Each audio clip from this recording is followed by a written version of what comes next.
साथियों नमस्कार, कैसे हो सभी। Very good morning to all of you. आइए चलते हैं बिना ज़्यादा समय वेस्ट किए, हम बढ़ते हैं नेक्स्ट लेक्चर की ओर।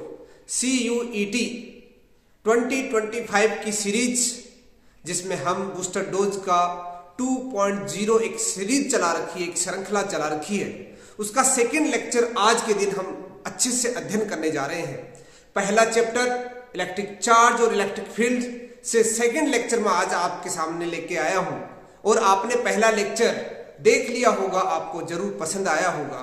उसी को आगे उतनी ही उत्साह और एनर्जी के साथ हम आगे की ओर बढ़ाते हैं। आज हम अध्ययन करने जा रहे हैं क्या इलेक्ट्रिक जो फोर्सेज होते हैं, हमने कूलाम फोर्स का अध्ययन किया था, उस कूलाम फोर्स को ही आगे बढ़ाते हैं। जब चार्ज 2 से अधिक हो, मीन्स मल्टीपल चार्जेस हमारे पास हो, तो उनके बीच लगने वाला फोर्स होता क्या है।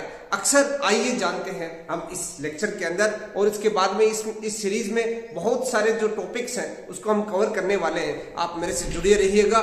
देखते हैं आगे के इस लेक्चर में क्या क्या हमें अध्ययन करना है। देखो बेटा, फोर्सेस बिटवीन मल्टीपल चार्जेस, जैसे हमने कल पढ़ा था, कल के लेक्चर में, इससे पहले वाले लेक्चर में हमने अध्ययन किया था कि दो जो चार्जेस होते हैं Q1 और Q2, दोनों के बीच में जो फोर्स होता है वो फोर्स क्या होता है। Q1 एक चार्ज, पॉइंट चार्ज, एक चार्ज Q2, दोनों के बीच की डिस्टेंस R है, तो फोर्स क्या हो जाएगा K Q1 Q2 upon R²। ये हमने देखा था। आज हम इसी को और आगे बढ़ाते हैं। यदि चार्जेज 2 से अधिक हो तो क्या होगा। If there are so many charges in this system, then what will be the force. इसके लिए हमें क्या करना पड़ेगा, इसके लिए हमें एक कोऑर्डिनेट सिस्टम को इमेजिन करना पड़ेगा कि हम एक कार्टेशियन कोऑर्डिनेट सिस्टम ले लेते हैं और इन सारे चार्जेस की ओरिजिन से लोकेशन देख लेते हैं। सपोज Q1 चार्ज है, R1 डिस्टेंस पर है, Q2 चार्ज है, R2 डिस्टेंस पर है, Q3 चार्ज है, R3 डिस्टेंस पर है, Qn चार्ज है, Rn डिस्टेंस पर है। अब आपसे कहा जाए कि ये जो Qn चार्ज है ये Q1 पर कितना फोर्स लगाएगा, ये Qn चार्ज है Q3 पर कितना फोर्स लगाएगा, Qn चार्ज है Q2 पर कितना फोर्स लगाएगा। दोस्तों, बहुत ही कॉम्प्लिकेटेड सिचुएशन है। क्या किया जाए। कॉम्प्लिकेटेड कैसे, मीन्स इसकी जो डायरेक्शन है वो अलग अलग है। देखिएगा, सबसे पहले हम नोटिस करते हैं, सबसे पहले हम जानने की कोशिश करते हैं कि इस Q1 चार्जेस पर, इस Q1 चार्ज पर बाकी जो अदर चार्जेस है उनके कारण कितना फोर्स लगेगा। चलो देखते हैं। सबसे पहले Q1 पर Q2 के कारण फोर्स कितना लगेगा, K Q1 Q2 upon R12 का स्क्वायर। दोस्तों, आपने सोचा होगा कि सर ये डिस्टेंस क्या काम की। आप तो ये R12 लिख रहे हो, R12 कौन सी डिस्टेंस आगे नहीं।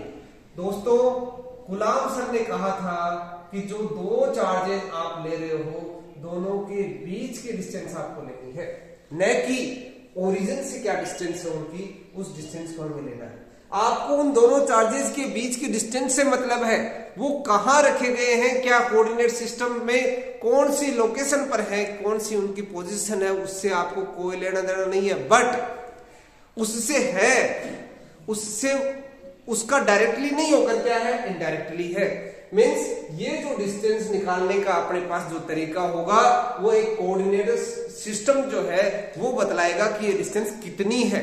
आप डायरेक्ट ऐसे स्केल लेके बता तो सकते नहीं है कि ये चार्ज यहां से इतने डिस्टेंस पे रखा हुआ है, तो उसको बताना हमारे लिए मुश्किल होगा। उसके लिए हमारे पास एक इजीएस्ट मेथड है, उस डिस्टेंस को मेजर करने का एक इजीएस्ट टूल है। वो टूल क्या है, कार्टेशियन कोऑर्डिनेट सिस्टम। उस कोऑर्डिनेट सिस्टम में जब उन चार्जेस को रख देंगे तो उनके बीच की डिस्टेंस इजीली हम कैलकुलेट कर सकते हैं। अब दोस्तों, Q3 चार्ज है, Q3 चार्ज के कारण उसी चार्ज 1 पर कितना फोर्स लगेगा, K Q1 Q3 upon R13 का स्क्वायर। अपने डायरेक्शन की बात एक बार नहीं करते हैं, बात। इसी प्रकार 4 के कारण K Q1 Q4 upon R14 का स्क्वायर। ऐसे ही nth चार्ज के कारण क्या आ जाएगा, R1n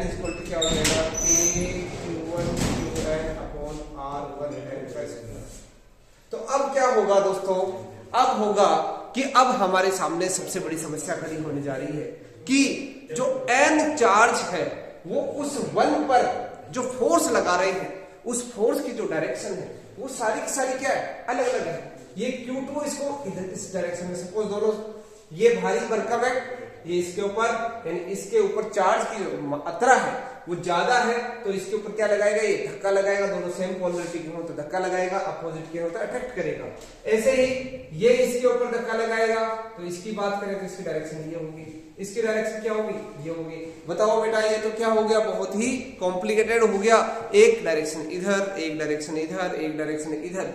अब आपसे कोई कहा जाए कि आप अपनी मुंडी एक टाइम पर कितनी डायरेक्शन में रख सकते हो, एक ही तरफ रख सकते हैं ना। कहने का मतलब है ऐसे ऐसे बार बार आपको घुमाने की कोशिश करने के लिए कहा जाए तो आपके लिए क्या होगा, बहुत ही मुश्किल हो जाएगा। मींस एक बार डायरेक्शन ये, एक बार डायरेक्शन ये, एक बार डायरेक्शन ये। बट एट ए इंस्टेंट क्या होगा, एट एन इंस्टेंट आपके सामने समस्या खड़ी हो जाएगी। एक ही इंस्टेंट पर आपको मल्टीपल डायरेक्शंस में आपको धक्का लगता है तो क्या होगा, बहुत ही मुश्किल सिचुएशन खड़ी हो जाती है। यही इसके साथ Q1 के साथ हो गया। ये Q1 बेचारा आदमी परेशान है, ये दुखी है, इसके ऊपर सारे के सारे चार्जेस फोर्स लगा रहे हैं, एक डायरेक्शन में नहीं लगा रहे, सारे अलग अलग डिफरेंट डायरेक्शंस में लगा रहे हैं। अब ऐसी सिचुएशन में हम डायरेक्शन क्या माने, एक कॉम्प्लिकेटेड सिचुएशन हमारे सामने आ जाती है। इसको सोल्व करने के लिए आगे हमारे पास आएगा सुपरपोजिशन प्रिंसिपल। उसके द्वारा हम पता करेंगे कि इस Q1 चार्ज पर जो फोर्स है वो क्या होगा। चलिए, नेक्स्ट लेक्चर है सुपरपोजिशन प्रिंसिपल। आपने देखा, आपने इस लेक्चर के अंदर, इस पहले वाले स्लाइड के अंदर देखा कि क्या सिचुएशन पैदा हो सकती है यदि चार्जेज 2 से अधिक हो। 3 होंगे तो 3 के कारण अलग अलग डायरेक्शंस होगी, यानी Q1, Q2, Q3। सपोज आपके पास 3 चार्जेज है, एक ट्राइंगल के ऊपर रखे गए हैं और ये इक्विलेटरल ट्राइंगल है, यानी तीनों डायरेक्शन, तीनों जो साइड्स है वो इक्वल है। अब इस Q1 पर फोर्स पता करने के लिए आपको कहा जाए तो Q1 पर Q2 इस डायरेक्शन में लगाएगा, Q3 इस डायरेक्शन में लगाएगा, 2 अलग अलग डायरेक्शंस होगी।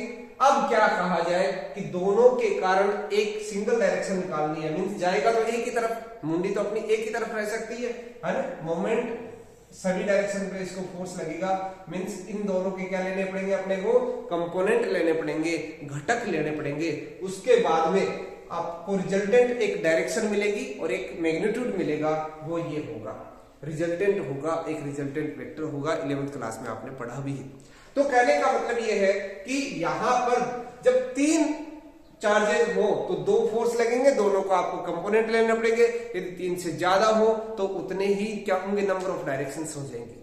4 है तो 3 हो जाएगी, 5 है तो वैसे ही 4 हो जाएंगी। तो उन सारे डायरेक्शंस की 4 डायरेक्शन के कंपोनेंट लेना मुश्किल हो जाता है अपने लिए, कि उतने एंगल निकालना पड़ता है। यदि n चार्जेस हो, मीन्स लाख करोड़ कितने भी चार्ज हो सकते हैं सिस्टम के अंदर, तो ऐसी सिचुएशन में हमारे सामने बहुत बड़ी समस्या पैदा हो जाती है। इसके लिए सुपरपोजिशन प्रिंसिपल आता है और सुपरपोजिशन प्रिंसिपल कहता है कि बेटा क्यों घबरा रहे हो, अरे काय की चिंता कर रहे हो, मैं हूं ना, आपको एक ऐसा प्रिंसिपल देके जाता हूं, आपको टेंशन लेने की आवश्यकता नहीं है।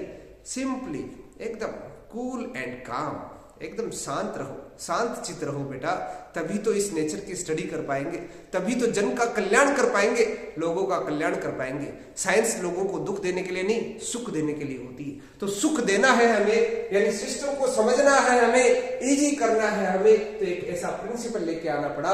और वो प्रिंसिपल क्या है, सुपरपोजिशन प्रिंसिपल। सुपरपोजिशन प्रिंसिपल में हम क्या करते हैं, बहुत सारे चार्जेस का एक सिस्टम लेते हैं जिसमें Q1 charge, Q2 charge, Q3 charge, Q4 charge, Qn charge, इन सारे सिस्टम, इस सिस्टम के अंदर सारे चार्जेस को हम एक कार्टेशियन कोऑर्डिनेट सिस्टम के अंदर रख लेते हैं। सबके डिस्टेंस को मान लेते हैं, इमेजिन कर लेते हैं कि ये Q_r1 डिस्टेंस पर है, Q2 R2 पर है, Q3 R3 पर है, Q4 R4 पर है, Qn Rn पर है।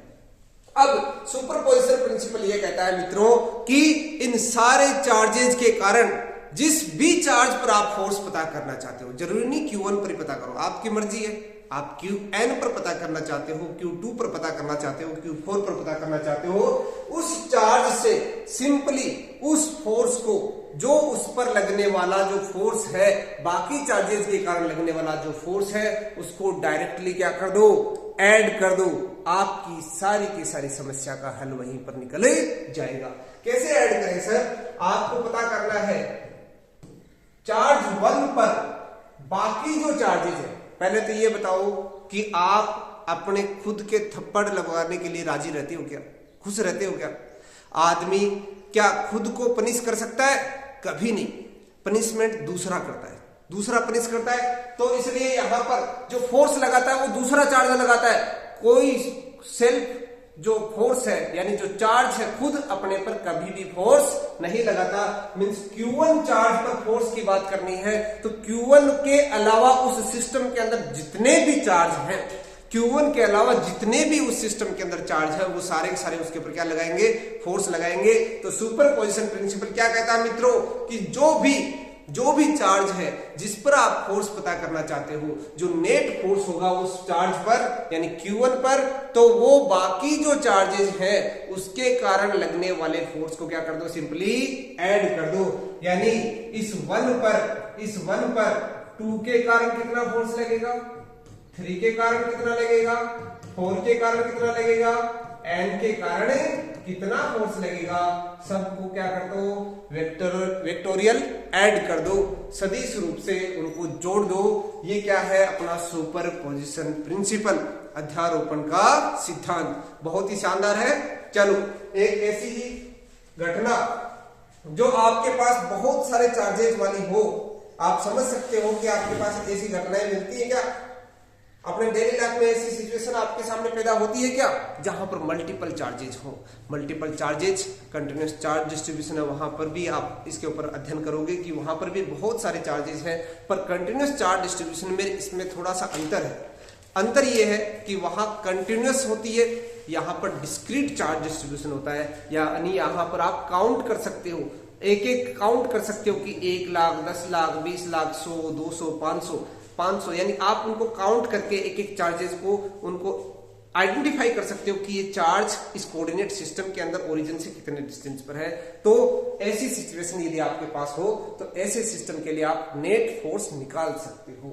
ठीक है जी, आगे बढ़ते हैं। इसी से मिली जुली एक सिचुएशन हमारे पास है कंटिन्यूअस चार्ज डिस्ट्रीब्यूशन, सतत आवेश वितरण। सतत आवेश वितरण क्या होता है? सतत आवेश वितरण, कंटिन्यूअस चार्ज डिस्ट्रीब्यूशन क्या होता है मित्रों? कंटिन्यूअस चार्ज डिस्ट्रीब्यूशन जो है वो ये कहता है कि आप जैसे मंदिर जाते हो, आप जिस भी गॉड को मानते हो उसके जो आस्था का केंद्र होता है वहां जाते हो, तो वहां पर आपको ऐसे सीढ़ियां मिलती है, स्टेयर्स मिलते हैं।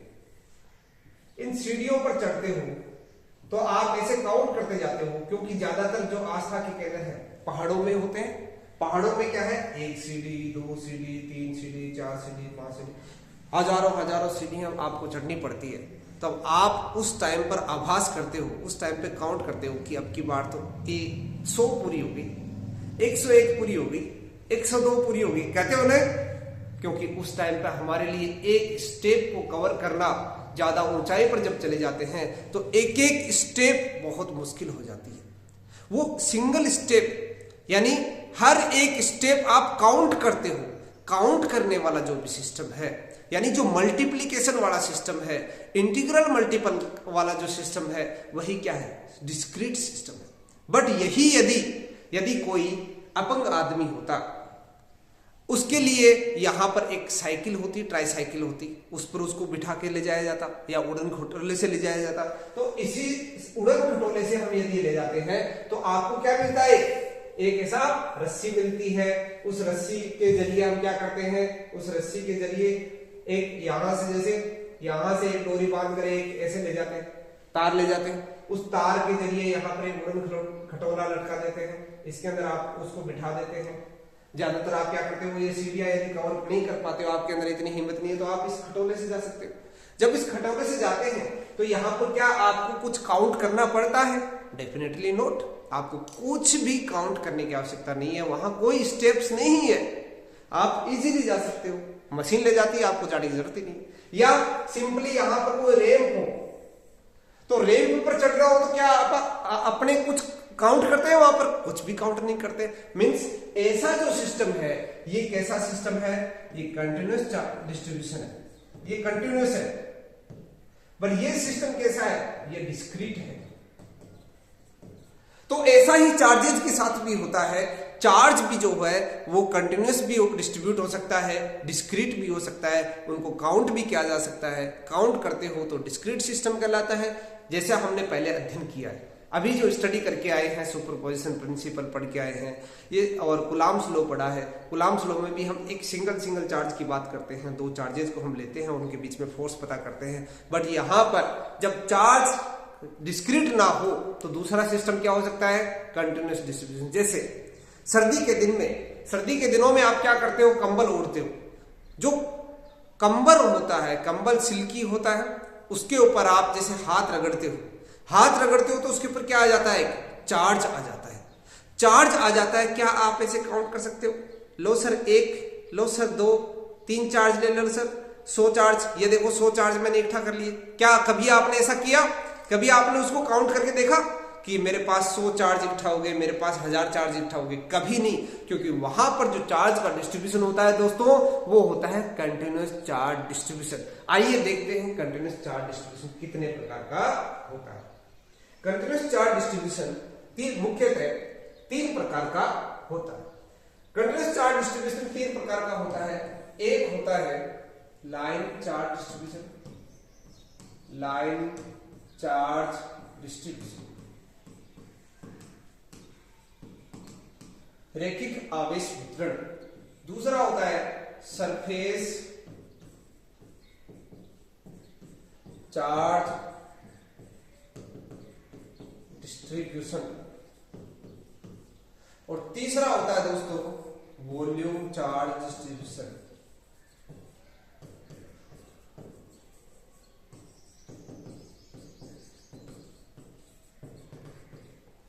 देखो बेटा, आप ये बताओ, आप अपनी आंखों से कितने डायमेंशंस को देख सकते हो?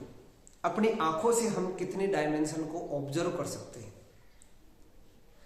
एक लंबाई, लेंथ, एक सरफेस और एक पूरा वॉल्यूम। 3 डायमेंशन देख सकते हैं। अपने स्क्रीन के ऊपर जब फिल्म देखते हैं तो उसकी डायमेंशन कितनी होती है? 2 डायमेंशन होती है। एक डोरी होती है, एक रस्सी होती है, रस्सी के ऊपर चींटी चलती है तो उसकी डायमेंशन कितनी होती है? वो एक ही डायरेक्शन में जा सकती है, उसके पास आगे या पीछे कोई जाने का रास्ता है, उसके पास कोई दूसरा रास्ता नहीं है, वो 1 डायमेंशन। सरफेस पे जा सकता है, 2 डायमेंशन है। वॉल्यूम के अंदर सलमान खान स्क्रीन के बाहर आके आपके डांस करता है, वो क्या है? 3 डायमेंशन है। अब ये जो डायमेंशन का खेल है, तो सर ये समय क्या है, टाइम क्या है? टाइम 4th डायमेंशन है, उसको हम आंखों से ऑब्जर्व नहीं कर सकते। टाइम निकल चुका है। आपका एक दिन बुढ़ापा भी आएगा, आप भी एक दिन टीचर बनोगे, आप यहां से इस दुनिया से चले भी जाओगे। समय चलता हुआ क्या अपने को दिखता है? आंखों से दिखता है कि टाइम चल रहा है। टाइम एक 4th डायमेंशन है। इसके अलावा भी जैसे अल्बर्ट आइंस्टाइन की बात करें तो उन्होंने जब थ्योरी दी थी तो उसके आधार पर हम कह सकते हैं कि मल्टीपल डायमेंशंस की भी बात करते हैं, 10 डायमेंशन के स्पेस की बात करते हैं, 10 डायमेंशन की बात करते हैं। तो आगे की स्ट्रिंग थ्योरी है वो n डायमेंशन की बात करती है। तो ये डायमेंशंस का खेल है, पर मुख्य तौर पर हम आंखों से देखने की बात करें तो 3 डायमेंशन आंखों से हमें इजीली दिखती है, जिसमें लंबाई है, सरफेस है, लेंथ है, सरफेस है, वॉल्यूम दिखता है। टाइम इसके साथ साथ चलता है। अब कहने का मतलब है कि यदि एक लाइन के ऊपर चार्ज डिस्ट्रीब्यूटेड है और उसको आप काउंट नहीं कर सकते तो ऐसा डिस्ट्रीब्यूशन क्या कहलाता है दोस्तों? Line charge distribution. यदि एक लेंथ है, उस लेंथ को किसी लेंथ का एक वायर ले लो और उसके ऊपर चार्ज आ गया हो किसी न किसी तरीके से, किसी न किसी मेथड से, चाहे वो चार्जिंग का मेथड हमारा कंडक्शन हो, इंडक्शन हो या फिर फ्रिक्शन हो, इसके ऊपर हम चार्ज लेके आए दोस्तों, उस चार्ज को हम काउंट नहीं कर पाते हैं, बट वो चार्ज डिस्ट्रीब्यूटेड है, यूनिफॉर्मली डिस्ट्रीब्यूटेड है, तो ऐसा डिस्ट्रीब्यूशन क्या कहलाता है? Line charge distribution. अब लाइन चार्ज डिस्ट्रीब्यूशन है, यहां पर एक फॉर्मूला आता है, line charge density. Line charge density, इसको लेमडा से डिनोट किया जाता है बेटा, लेमडा। और ये क्या होती है? चार्ज। अब चार्ज कहां पर बिखरा हुआ है, कहां पर डिस्ट्रीब्यूटेड है? लेंथ पर, तो चार्ज अपॉन लेंथ। तो इसको आप सिंपली ये लिख सकते हो, lambda is equal to Q, यदि एल लेंथ है वायर की तो क्यू बाई एल, क्यू में एल से डिवाइड कर दो, ये क्या आ जाएगा अपना लाइन चार्ज डेंसिटी आ जाएगी। इसका जो यूनिट है, यूनिट क्या होती है? कूलाम पर मीटर, कूलाम पर मीटर। चार्ज की मालूम है आपको, कूलाम लेंथ की होती है मीटर। देखो बेटा, चलो जी नेक्स्ट पे चलते हैं। सरफेस पे यदि चार्ज बटा हो तो क्या कर सकते हैं? एक सरफेस यानी एक शीट ले लो, इस शीट के ऊपर चार्ज बटा हुआ है, डिस्ट्रीब्यूटेड है, और उसके कारण आपको इसकी डेंसिटी पूछा जाता है। तो आप सिंपली, बहुत ही होनहार विद्यार्थी हो, आपको सरफेस एरिया का फॉर्मूला मालूम है, क्या हो जाता है? इसको सिग्मा से लिखा जाता है, सिग्मा, और सिग्मा होता है क्यू एरिया ए या एस, दोनों कुछ भी लिख सकते हो। तो surface charge density, surface charge density को सिग्मा से डिनोट किया जाता है, इसका फॉर्मूला होता है चार्ज अपॉन एरिया। यानी इसकी डेफिनेशन भी क्या हो जाएगी? पर यूनिट एरिया कितना चार्ज डिस्ट्रीब्यूटेड है, which is called surface charge density. इसका यूनिट क्या हो जाएगा दोस्तों? यूनिट हो जाएगा कूलाम पर मीटर स्क्वायर, कूलाम पर मीटर स्क्वायर। चलो ज्यादा इसमें समय लेना नहीं है अपने को, तो मुख्य मुख्य जो काम की चीजें हैं उसको अध्ययन करते हैं। वॉल्यूम चार्ज डेंसिटी, इसको रो से लिखा जाता है। वॉल्यूम कहां पर हो सकता है? वॉल्यूम वाले हमारे पास कौन कौन से ऐसे ऑब्जेक्ट हो सकते हैं? जैसे वॉल्यूम कहां कहां पे हो सकता है? एक सिलेंडर हो सकता है। आप जिस रूम में बैठकर, चाहे घर हो या स्कूल हो, जहां भी, जिस भी संस्था में आप बैठे हो और इस वीडियो को देख रहे हो, वो रूम का जो साइज है वो कैसा है? एक क्यूबॉइड शेप का है, वो एक क्यूबॉइड शेप का है दोस्तों। और ये जो क्यूबॉइड है, इसका जो वॉल्यूम है, इसकी जो डायमेंशन, आप कोने पर झांक के देखो, उस कोने में 3 डायमेंशन है। तीनों डायमेंशन यानी ऐसी जो शेप है वो क्यूबॉइड कहलाता है, और ये सिलेंडर है। और यदि क्यूब है, यदि सारे के सारे डायमेंशन इक्वल है, आपके रूम की सारी डायरेक्शन इक्वल है, तो ये क्यूब कहलाता है। ये तीनों डायरेक्शन क्या है? तीनों डायमेंशन इक्वल है, तो क्यूब कहलाता है। सिलेंडर हो गया, क्यूब हो गया। एक स्फीयर, गेंद, आपके पास एक गेंद होगी क्रिकेट खेलने के लिए, वो गेंद कैसी शेप की है? स्फेरिकल शेप की है। तो ये 3 डायमेंशन एंटिटीज होती हैं जो मैथमेटिकल टूल है हमारे पास। इनमें जब चार्ज डिस्ट्रीब्यूटेड है किसी में भी, इनमें किसी में भी, जैसे एक कोन होता है, कोन में भी हो सकता है, शंकु, शंकु में यदि चार्ज डिस्ट्रीब्यूटेड है तो ये सारे के सारे वॉल्यूम चार्ज डेंसिटी के एग्जांपल आएंगे। और वॉल्यूम चार्ज डेंसिटी को लिखा जाता है रो से, और रो इक्वल टू होता है charge upon Q upon volume. अब दोस्तों बात ये आती है कि आपने 10th क्लास में या छोटी क्लास में, 10th तो बहुत ऊंची क्लास होगी, छोटी क्लासों में भी आजकल ये अध्ययन देखने को मिलता है कि ये जो सरफेस है, इस सरफेस या जो वॉल्यूम है, इनके फॉर्मूलेज क्या क्या होते हैं। यदि आपके पास एक स्क्वायर शेप है, स्क्वायर शेप है तो उसका एरिया क्या होता है, रेक्टेंगल है तो उसका एरिया क्या होता है, यदि आपके पास एक कोन है तो उसका वॉल्यूम क्या होता है, सिलेंडर का वॉल्यूम क्या होता है, स्फीयर का वॉल्यूम क्या होता है, ये सब आपको फॉर्मूले मालूम होना चाहिए यदि ये डेंसिटी आप निकालते हो। यहां से आपको कंपटीशन एग्जाम में एक क्वेश्चन डेफिनेटली मिल सकता है, इसमें कोई दो राय नहीं है। आइए मित्रों आगे बढ़ते हैं नेक्स्ट स्लाइड की ओर। नेक्स्ट टॉपिक है इलेक्ट्रिक फील्ड। जैसा कि हमने सबसे पहला जो लेक्चर देखा था, इससे पहले वाला लेक्चर देखा था, उस लेक्चर के अंदर हमने 2 नाम लिए थे, electric charge and electric field. दोस्तों इलेक्ट्रिक फील्ड क्या होता है, इलेक्ट्रिक फील्ड हम किसे कहें, ये इलेक्ट्रिक फील्ड ऐसी चीज है क्या जो हमें पढ़ने की जरूरत पड़ गई। इलेक्ट्रिक फील्ड बेटा, इलेक्ट्रिक फील्ड यदि आप एकदम लोकल लैंग्वेज में बात करो तो क्या कहें, औकात। किसकी औकात? चार्ज की क्या औकात है। औकात की बात करें यानी कोई चार्ज है, उसके पास कितनी औकात है कि उसके पास कोई चार्ज आने की चेष्टा करे तो उसको कहे ए चार्ज मेरे से दूर हट जा, मेरे एरिया में आपको आने की आवश्यकता नहीं है। जैसे मैंने आपको कुत्ते का एग्जांपल बताया था, जिस गली के अंदर कोई कुत्ता होता है, उस गली का वो मालिक होता है, राजा होता है, और दूसरी गली का कुत्ता जब उस गली में आने की कोशिश करता है तो उसको पछाड़ देता है, उसको उसकी धुलाई कर देता है, यानी उसकी औकात है। अब उस कुत्ते की ताकत पर निर्भर करता है कि उसको वो पछाड़ता है कि या खुद उससे चोट खा लेता है, वो उसकी ताकत पर डिपेंड करता है। तो ऐसे ही चार्ज जो होता है, उस चार्ज की भी एक कैपेसिटी होती है, उसकी भी एक फील्ड होती है, उसकी भी एक ताकत होती है और उसकी भी एक औकात होती है कि वह दूसरे चार्ज को पछाड़ता है कि खुद मात खा जाता है। आइए देखते हैं वो क्या होता है। इलेक्ट्रिक फील्ड, इलेक्ट्रिक फील्ड दोस्तों, इलेक्ट्रिक फील्ड वह फील्ड है जब किसी चार्ज के पास में, जब किसी चार्ज के पास में कोई दूसरा चार्ज, जिसे हम कह दें कि टेस्ट चार्ज, टेस्ट चार्ज आने की कोशिश करता है, टेस्ट चार्ज आने की कोशिश करता है। जितनी डिस्टेंस पर वो टेस्ट चार्ज आता है, वहां पर हम देखते हैं कि वह उस टेस्ट चार्ज पर अपना कितना फोर्स लगा पाता है, अपना कितना प्रभुत्व जमा पाता है, वही क्या कहलाता है, इलेक्ट्रिक फील्ड कहलाता है। Electric force per unit test charge is called, electric force per unit test charge is called electric field. Unit क्या हो जाएगी, न्यूटन पर कूलम, न्यूटन पर कूलम।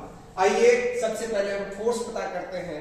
फोर्स क्या हो जाएगा, force F is equal to, आप सभी को मालूम है, K Q naught upon R square. अब हमें यहाँ पर फील्ड पता करना चाहे, इलेक्ट्रिक फील्ड पता करना चाहे, फोर्स में किससे डिवाइड कर दो, टेस्ट चार्ज से डिवाइड कर दो, K Q naught upon R square upon Q not से Q नॉट गया, इलेक्ट्रिक फील्ड क्या आ गया, KQ बटे R स्क्वायर। दोस्तों इलेक्ट्रिक फील्ड का मान क्या आ गया, KQ upon R square. Vector form में लिखोगे तो क्या हो जाएगा, KQ upon R square RK। क्योंकि ये जो फोर्स लगता है इसकी डायरेक्शन या तो ये होगी या ये होगी। यदि ये माइनस है तो अट्रैक्ट करेगा, पॉजिटिव है तो रिपेल करेगा, ये इस पर डिपेंड करता है। अब देखो बेटा, इलेक्ट्रिक फील्ड यानी मैंने आपको बताया कि कोई चार्ज है, उसकी क्या औकात है कि उसके एरिया के अंदर, उसके आसपास के सराउंडिंग रीजन के अंदर कोई यदि चार्ज आना चाहे तो अब उस पर वो कितना फोर्स लगाता है, which is called electric field.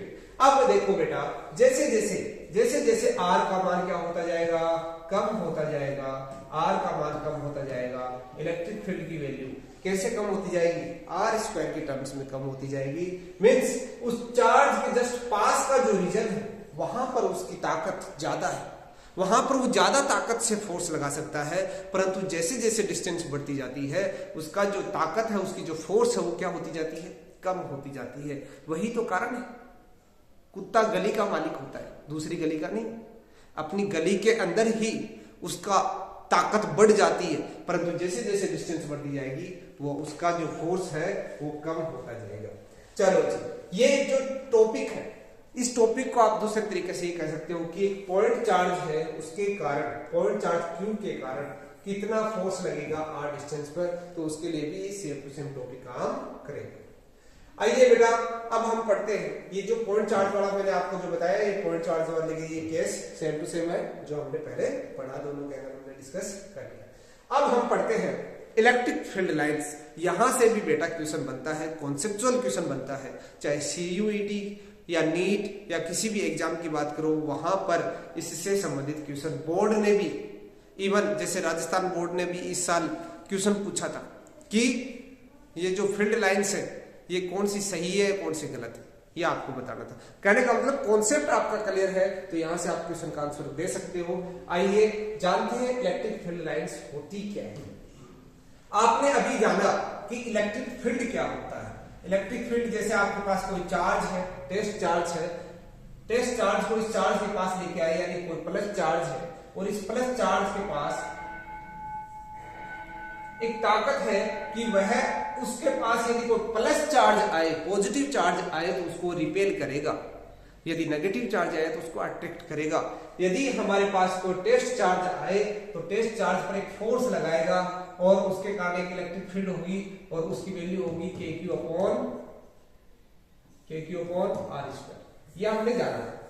अब यहां पर देखो, इसकी एक विशेषता होती है, यानी हम कह सकते हैं कि electric field lines, those imaginary lines, वास्तविकता में ऐसी कोई लाइन नहीं होती है। सिर्फ इलेक्ट्रिक फील्ड को समझने के लिए एक ऐसे कॉन्सेप्ट को लाया गया जिससे हम समझ सकते हैं कि कोई जो पॉजिटिव चार्ज है और उसके पास में कोई पॉजिटिव चार्ज आए या नेगेटिव चार्ज आए, कितनी डिस्टेंस पर हो तो कैसी सिचुएशन पैदा हो सकती है, यानी फोर्स किस प्रकार वो लगा सकता है। तो फील्ड लाइंस एक रिप्रेजेंटेशन है, इमेजिनरी रिप्रेजेंटेशन है। वो ये हमें बतलाता है कि कोई जब चार्ज उस दूसरे चार्ज के दायरे में आता है तो उसे किस प्रकार का फोर्स सहन करना पड़ेगा, उसे कौन सी दिशा में भागना पड़ेगा। फोर्स लगेगा तो कौन सी दिशा में वो भागेगा या अट्रैक्ट होगा, वो उस पर डिपेंड करता है। तो आइए दोस्तों, सबसे पहले इन फील्ड लाइंस की प्रॉपर्टी देखते हैं। पहली प्रॉपर्टी है लाइक चार्जेज। पहले सिंगल चार्ज के कारण देखते हैं। जो पॉजिटिव चार्ज है, पॉजिटिव चार्ज के कारण जो फील्ड लाइंस है वो इनफाइनाइट की ओर जाती है ऐसे, यानी प्लस से जो इलेक्ट्रिक फील्ड की डायरेक्शन होती है वो हमेशा बाहर की ओर होती है।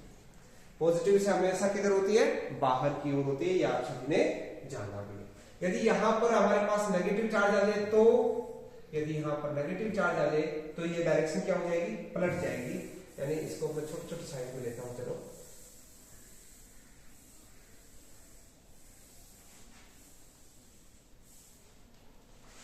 यदि हमारे पास पॉजिटिव चार्ज है तो इसके कारण फील्ड लाइंस पॉजिटिव से हमेशा बाहर की ओर,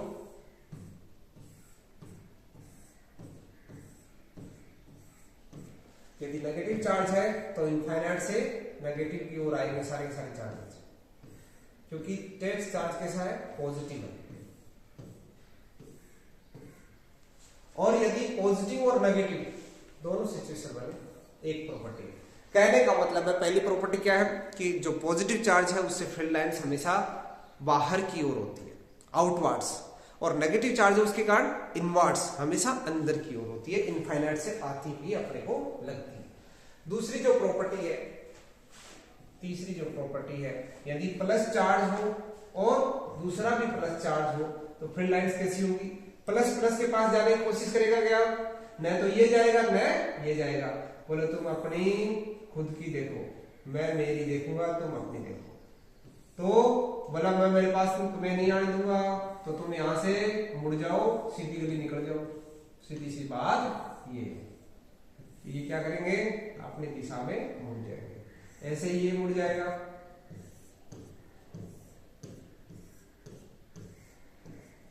इस तरह से मुड़ जाएंगे। यदि प्लस प्लस चार्जेस हो तो फील्ड लाइंस ऐसी हो जाएंगे। चौथी बात करें तो यदि नेगेटिव नेगेटिव हो तो भी स्थिति सेम रहेगी, बस डायरेक्शन का फर्क पड़ेगा। नेगेटिव में अंदर की ओर ये बेंड भी हो जाएंगे, फिर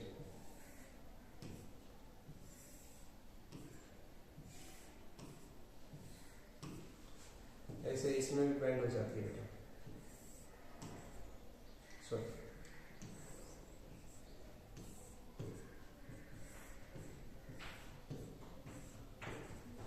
और यदि अपोजिट पोलरिटी हो तो प्लस माइनस की ओर, ये तो आपको मालूम ही है। पीएम प्राइम मिनिस्टर साहब मोदी जी को याद करते हो ना आप, पीएम पॉजिटिव टू नेगेटिव, प्लस से माइनस की ओर, हमेशा इलेक्ट्रिक फील्ड की डायरेक्शन क्या होती है, प्लस से माइनस की ओर।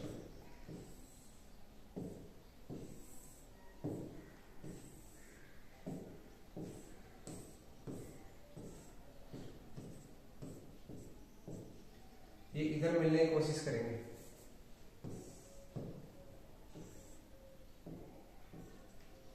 और इससे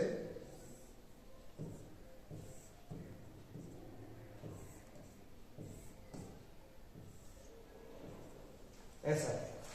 ये है स्थिति जब जो चार्जेस है उनका कॉन्फ़िगरेशन कैसा है। यदि कोई पॉइंट चार्ज है तो उसके कारण यदि पॉजिटिव है तो बाहर की ओर, नेगेटिव है तो अंदर की ओर। पॉजिटिव नेगेटिव दोनों है तो ऐसी स्ट्रक्चर, पॉजिटिव पॉजिटिव है तो ऐसा स्ट्रक्चर, नेगेटिव नेगेटिव है तो ऐसी स्थिति बनेगी। अब जो इसकी प्रॉपर्टी आती है, सबसे इंपॉर्टेंट प्रॉपर्टी जो आती है इलेक्ट्रिक फील्ड लाइंस की, वो ये है कि आपने यहाँ नोटिस भी किया होगा कि फील्ड लाइंस कभी भी एक दूसरे को क्रॉस नहीं करती है। क्या आपने कभी ऐसा देखा? ऐसा क्यों नहीं देखोगे आप? ऐसा क्यों नहीं देखोगे? सबसे बड़ी कहानी है। सबसे पहले मैं पूछना चाह रहा हूं कि ऐसा क्यों नहीं देखोगे? ऐसा कब, ऐसी स्थिति क्यों पैदा नहीं होगी आपके सामने? ऐसा स्थिति इसलिए नहीं होगी बेटा कि जैसे एक फील्ड लाइंस ऐसे आए, सपोज यहां पॉजिटिव चार्ज, एक पॉजिटिव चार्ज यहां पर, इसके कारण इसी पॉजिटिव की बात करें, सॉरी, ये ऐसा नहीं हो सकता कभी भी,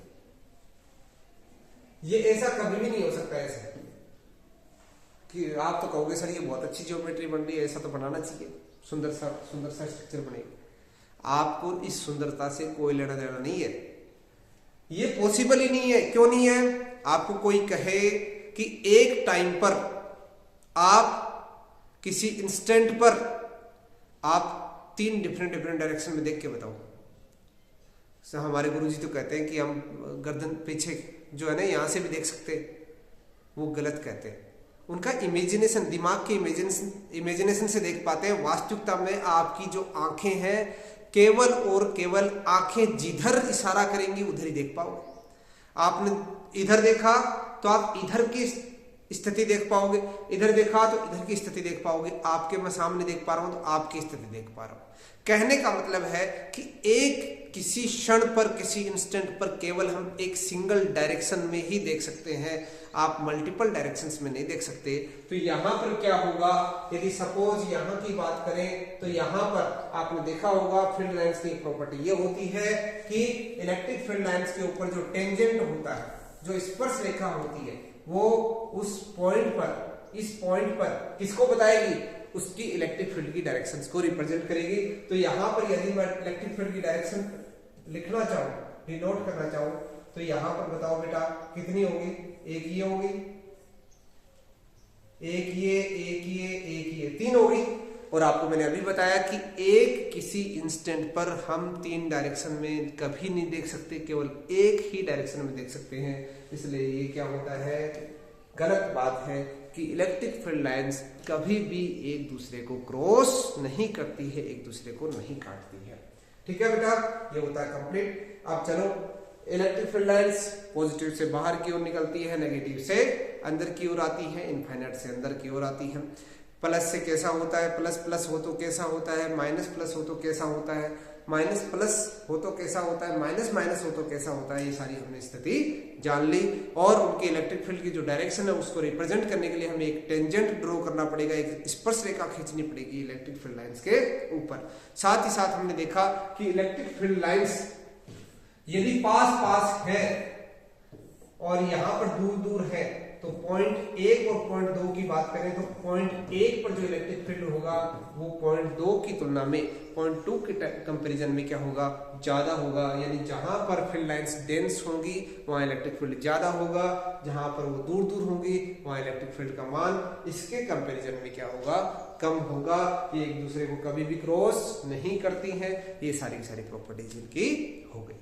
आइए दोस्तों, चलो नेक्स्ट टॉपिक की ओर चलते हैं। नेक्स्ट टॉपिक है अपना इलेक्ट्रिक डाइपोल। बहुत ही शानदार जानदार टॉपिक, बड़ा मजा आ जाता है। परंतु बच्चे ये कहते हैं कि सर हमें तो बहुत नींद आती है इस टॉपिक में। बिल्कुल भी नहीं आएगी बेटा, आपने इसको अच्छे से समझा ही नहीं है। अरे बड़ी काम की चीज है ये इलेक्ट्रिक डाइपोल, वास्तव में बड़ी काम की चीज है। आज आप डेफिनेटली जान जाओगे कि इलेक्ट्रिक डाइपोल वास्तव में इसका अध्ययन बहुत ही जरूरी है। यदि आपने इसका अध्ययन नहीं किया आप वास्तव में बहुत अनपढ़ ही रह जाओगे। इलेक्ट्रिक डाइपोल की स्टडी बहुत, हर बच्चे को नॉलेज होना चाहिए इसके बारे में। किसी भी स्ट्रीम से बिलोंग करते हो उसको इस टॉपिक के बारे में अवश्य नॉलेज होना चाहिए। बहुत ही काम का टॉपिक है। आपको इससे पहले आइए थोड़ा सा बताता हूं कि ये टॉपिक है क्या वास्तव में। आप डाइपोल, पोल यानी 2 पोल, कोई चार्जेस की 2 पोल यानी आपके पास एक पॉजिटिव चार्ज है और एक नेगेटिव चार्ज है। एक पॉजिटिव है, एक पॉजिटिव है, ये भी 2 पोल है, ये भी 2 पोल है। पर यहां पर जो इलेक्ट्रिक डाइपोल का जो एक सिस्टम बनेगा वो एक ऐसा सिस्टम है जिसमें एक पॉजिटिव चार्ज है, एक नेगेटिव चार्ज है। इसका अमाउंट और इसका अमाउंट दोनों का मान क्या है, बराबर है, दोनों ही बराबर बराबर चार्जेज हैं और दोनों की पोलरिटी क्या है, अपोजिट है। आइए जानदार बात यह है कि ये दोनों चार्ज एक दूसरे से क्या होने चाहिए, बहुत ही कम डिस्टेंस पर होने चाहिए। इनके बीच की जो डिस्टेंस है वो इतना स्मॉल होनी चाहिए, इतनी स्मॉल होनी चाहिए कि हम आंखों से तो कभी भी नहीं देख पाए, कभी भी। माइक्रोस्कोप की सहायता से देख सकते हैं, अपनी आंखों से नहीं देख सकते। माइक्रोस्कोप की हेल्प लेके अपनी आंखों से देखते हैं, पर बिना माइक्रोस्कोप के यदि हम आंखों से देखना चाहें तो ये डिस्टेंस हम नहीं देख सकते। इन दोनों चार्जेस को अलग अलग नहीं देख सकते। एक ऐसा सिस्टम जिसके अंदर if two charges are of same magnitude and placed at a very very small distance then its system then this system is called electric dipole. क्या ऐसा हमारे आसपास होता है? अरे होता है, ऐसा हमारी बॉडी के अंदर ही होता है। पानी H2O, ये H2O क्या होता है मित्रों, H2O में H प्लस OH माइनस। बताओ बेटा, आप पानी पीते हो तो आप हाइड्रोजन पीते हो क्या, या OH पीते हो? आप H2O लेते हो। H2O इकट्ठा बोलते हो, इकट्ठा, पर क्या ऐसा इकट्ठा सिस्टम होता है? ये पूरा एक यूनाइट सिस्टम है? नहीं, ये एक अलग अलग बंटवारा है इसका। H प्लस है, OH माइनस है। H OH से जुड़ा हुआ है, एक बंध से जुड़ा हुआ है। ये जो बंध है, ये बॉन्ड है, ये बॉन्ड दोनों को क्या करता है, जोड़ के रखता है। ये एक पूरा सिस्टम बनता है। ये सिस्टम क्या कहलाता है, इलेक्ट्रिक डाइपोल। क्या आप वाटर मॉलिक्यूल को अलग अलग H और OH को देख पाते हो? यदि देख पाते हो तो वास्तव में आप सुपर जीनियस हो। कोई नहीं देख पाता है। आप माइक्रोस्कोप की मदद लेके क्या पता कोशिश कर सकते हो, परंतु वैसे हम नहीं देख सकते। माइक्रोस्कोप भी कौन सा, इलेक्ट्रॉन माइक्रोस्कोप भी फेल हो जाता है, क्योंकि वो भी एंगस्ट्रॉम लेवल पे जाता है, परंतु वो 10 एंगस्ट्रॉम तक की कैपेसिटी है। 1 एंगस्ट्रॉम तो बहुत ज्यादा हो जाएगा एक तरह से। तो कहने का मतलब है ट्रांसमिशन इलेक्ट्रॉन माइक्रोस्कोप TEM से जरूर देखते हैं, पर वो भी बहुत माइक्रो लेवल पे जाके हम बातें करते हैं। अब यहां पर बात करें तो अब H प्लस OH माइनस की बात करते हैं। ये दोनों एक दूसरे से बंधे हैं। एक ऐसा सिस्टम जिसके अंदर सेम पोलरिटी, अपोजिट पोलरिटी का सेम मैग्नीट्यूड के चार्ज जब प्लेस्ड हो तो ऐसा सिस्टम इलेक्ट्रिक डाइपोल कहलाता है। सर आपने कहा था बड़ा इंटरेस्टिंग है, अभी तक तो मजा आया ही नहीं। अब आएगा। आप सारे के सारे फोन यूज करते हो। आपकी बॉडी के अंदर पानी कितना है, मोर देन 70%। कहने का मतलब अपने हर बॉडी के जो पार्ट्स है वहां पर पानी है, H2O है। एग्री करते हो इस बात से? चलो जी। आपके इस कान के अंदर भी पानी का मॉलिक्यूल है। आप फोन पर बात करते हो तो एक चीज ऑब्जर्व करते हो कि आपका जो कान है वो गर्म हो जाता है। अब मैं आपसे एक क्वेश्चन पूछना चाहता हूं, आखिर ये कान गर्म होता क्यों है? आपने फोन लगाया, आपने आधे घंटे 1 घंटे बात की, 1 मिनट से नहीं होता है। आप लगातार बात करते हो तो आपका जो कान है वो गर्म हो जाता है। अब मैं आपसे पूछना चाहता हूं कि कान गर्म क्यों होता है, इसका रीजन आप ढूंढिए। टॉपिक को मैं आगे शुरू करता हूं। यदि आप रीजन जानते हो तब तो आप जीनियस हो, आप इस टॉपिक को अच्छे से समझते हो, इसकी समझ रखते हो। यदि आपके पास इसका वैलिड रीजन नहीं है तो इस वीडियो को देखिए, लास्ट में आपको मैं अच्छे से बतलाऊंगा। लास्ट का जो टॉपिक होगा उसके बाद में बतलाऊंगा। आइए देखते हैं, आप जानने की कोशिश कीजिएगा। इसके अंदर मैं आपको बताता हूं कि इलेक्ट्रिक डाइपोल क्या होता है और किस तरह से ये हमारे काम आता है। चलो भाई, इलेक्ट्रिक डाइपोल हमने समझ लिया कि ऐसा सिस्टम जिसके अंदर 2 चार्जेज हो, दोनों की पोलरिटी अलग अलग हो और दोनों एक दूसरे से इतना कम डिस्टेंस पे रखे हो कि आप देख भी नहीं सकते, यानी एट वेरी स्मॉल डिस्टेंस पे रखे हो। यानी हम मान के चले, अब अपने को पढ़ना है तो हमें क्या करना पड़ेगा, इनको दूर दूर तो करना पड़ेगा बेटा, ऐसे तो समझ में नहीं आएगा। तो ये प्लस Q इधर माइनस Q, होते तो पास पास है, परंतु हम अध्ययन के लिए हमें दूर दूर रखना पड़ता है। अब इनके बीच की जो डिस्टेंस है उसको मैं 2a लिख देता हूं। जनरली हम बुक के अंदर ऐसे ही लिखते हैं।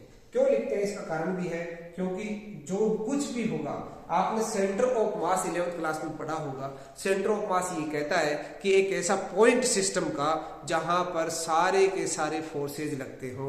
मींस हमें डिस्टेंस भी पता करना हो, यानी उस सिस्टम से डिस्टेंस, जो कुछ भी आप स्टडी करोगे तो सारा का सारा सेंटर से रिलेटेड स्टडी करोगे। तो इन दोनों चार्जेज का मास इक्वल है, दोनों का मैग्नीट्यूड इक्वल है, और इसका जो सेंटर ऑफ मास ये होगा।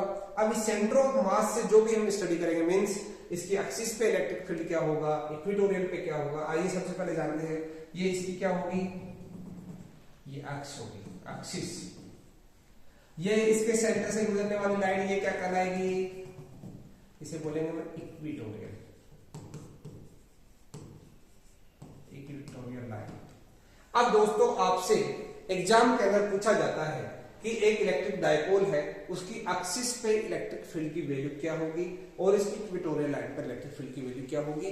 आइए, ये डेरिवेशन बड़ा है पर मैं आपको समराइज बहुत ही छोटे रूप में आपको बताने की कोशिश करता हूं।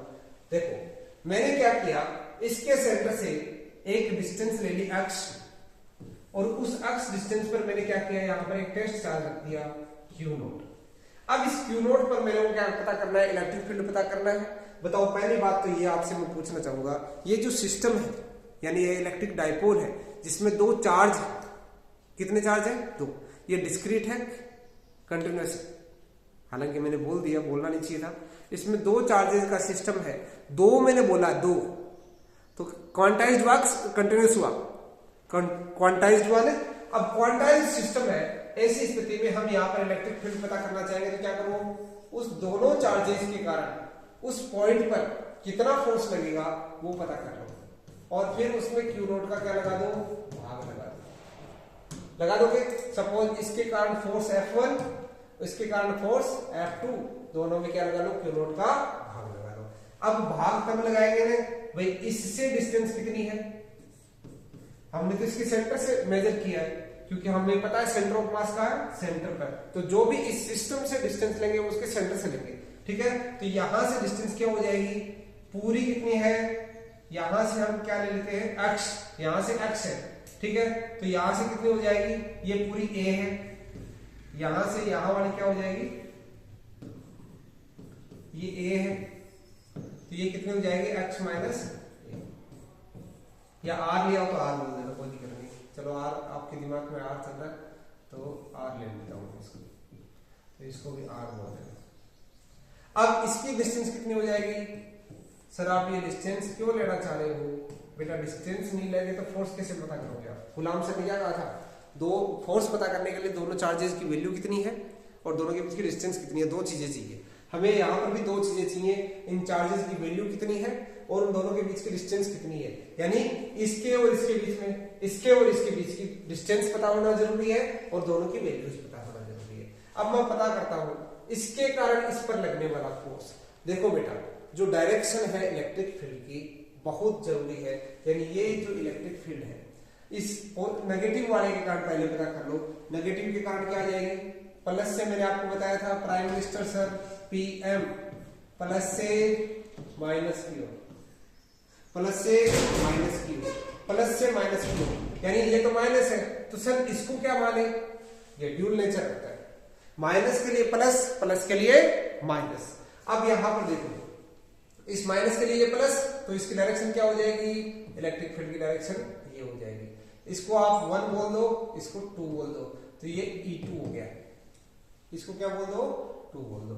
अब ये प्लस वाले के कारण देखो, प्लस वाले के कारण ये माइनस का रोल प्ले करेगा, तो इसके कारण डायरेक्शन क्या हो जाएगी, ये हो जाएगी। अब दोनों की वैल्यूज निकाल लो, तो F1 वाला क्या हो जाएगा, KQ अपॉन डिस्टेंस कितनी है, R प्लस A का होल स्क्वायर। डायरेक्शन इधर है इधर है, इधर है, इसको मैं I कैप बोल दूं, तो ये I कैप बोल दो। वेक्टर है तो वेक्टर रूप में आपको वेक्टर एडिशन है, ये ध्यान रखना, सुपरपोजिशन प्रिंसिपल वाला।